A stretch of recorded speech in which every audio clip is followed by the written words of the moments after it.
14 भुवनों में श्रीमद् भागवत महापुराण का प्रभाव है। अब ये तीनों लोग 14 भुवनों का परिमाप मैं बता देता। 50 करोड़ योजन लंबा चौड़ा ये ब्रह्मांड है। हम लोग नाभि स्थानापन्न है। आप अपने घर जाइएगा, मैं जो बोल रहा हूं एकदम एक्यूरेट 24 कैरेट है। घर जाकर के एक सूता लीजिएगा, पैर से सिर तक लगाइएगा, उसको दोबारा कीजिएगा, नाभि प्रदेश में आकर के रुक जाएगा। स्थानापन्न हम है, नाभि प्रदेश स्थानापन्न पृथ्वी है।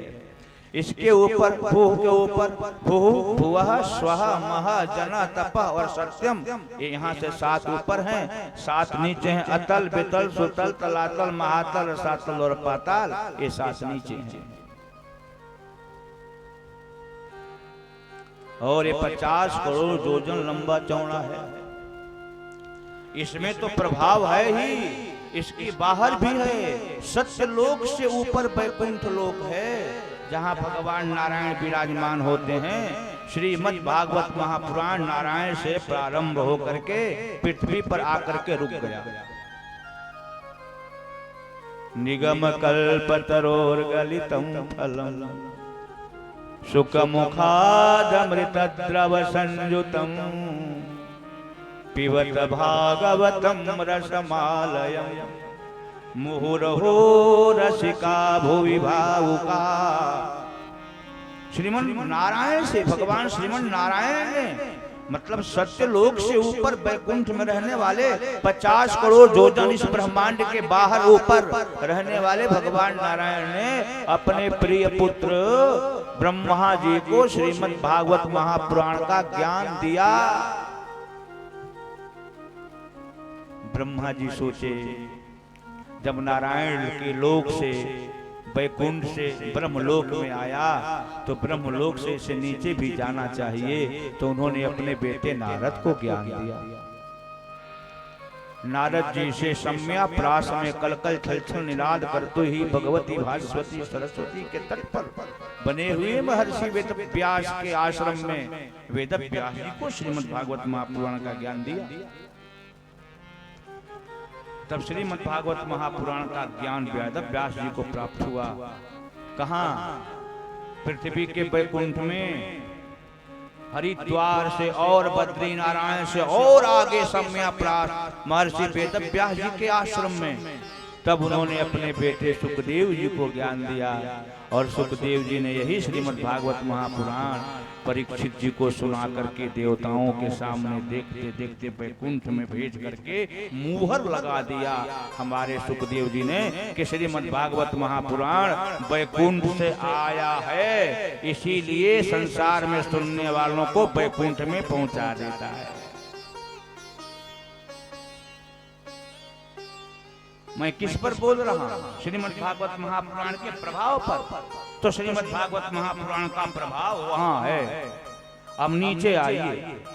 अतल वितल सुतल तलातल महातल रसातल और पाताल, पाताल से 30,000 योजन नीचे गर्भोद है।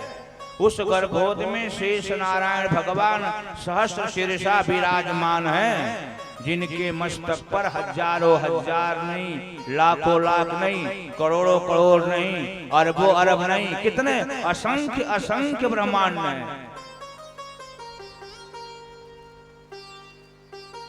सनक सनंदन सनातन सनत कुमार एक बार घूमते घूमते ब्रह्मांड से भी नीचे गर्भोद में चले गए। उन्होंने देखा सहस्र सिर वाले शेषनाग के मस्तक पर राई के दाने के तरह अरबों अरबों खरबों खरबों ब्रह्मांड है। आप लोगों को तो भरोसा नहीं होता होगा ना, लगता होगा कि शास्त्र में सब बातें झूठी हैं। खरबों खरबों ब्रह्मांड उनके मस्तक पर हैं तो रहते कैसे थे? हंसीएगा मत, मैं देहाती प्रमाण दे रहा हूँ। अब तो कम हो गए हैं।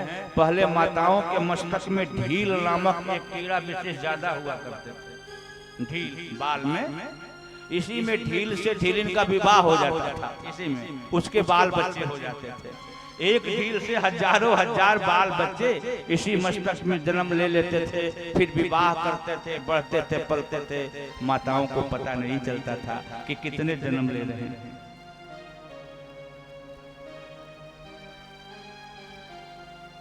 इसी में उनकी सारी क्रिया हो जा रही है।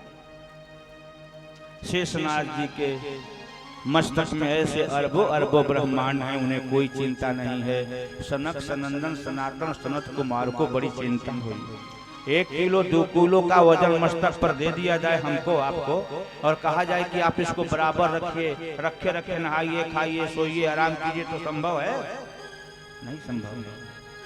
उन्होंने पूछा, शेषनाग जी, इतने बड़े बड़े ब्रह्मांड लेने के बाद भी आप अपनी पत्नियों से प्रेम कर लेते हो, आपके बाल बच्चे हो रहे हैं, घर खेती कर लेते हो, सारा काम कर लेते हो, ऐसा कौन सा जंत्र मंत्र तंत्र आप जानते हो कि आपको कोई फर्क नहीं पड़ता?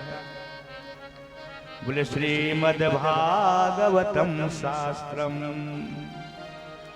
सर्वसिद्धि प्रदायकम। मैं श्रीमद् भागवत महापुराण का ज्ञान प्राप्त कर लिया हूँ। श्रीमद् भागवत महापुराण का ज्ञान प्राप्त करने के कारण हमें इन ब्रह्मांडों का कोई बोझ नहीं लगता है। तब बोले कि महाराज, हम तो ब्रह्मा के बेटे, ब्रह्मा जी ने आज तक हमको पढ़ाया ही नहीं, तो हम आपके चेला बन जाते हैं, आप हमें ज्ञान दे दीजिए। तो शेष जी ने श्रीमद् भागवत महापुराण का ज्ञान सनक सनंदन सनातन सनत कुमार को दिया। वो वहां से आए, कहां से? गर्भोध से। कितना लोग पार करके आए? अतल बितल सुतल तलातल महातल रसातल और पाताल 25 करोड़ योजन नीचे से ऊपर आए। तो उन्होंने बृहस्पति और सांख्यायन को ज्ञान दिया। फिर वही ज्ञान पृथ्वी पर आज श्रीमद् भागवत महापुराण में विचार करो।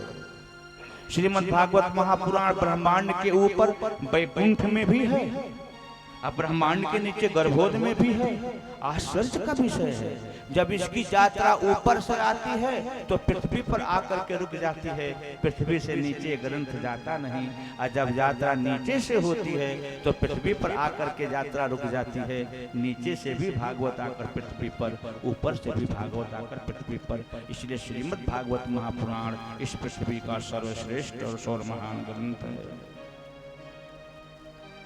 ये हमारे भागवत का प्रभाव है।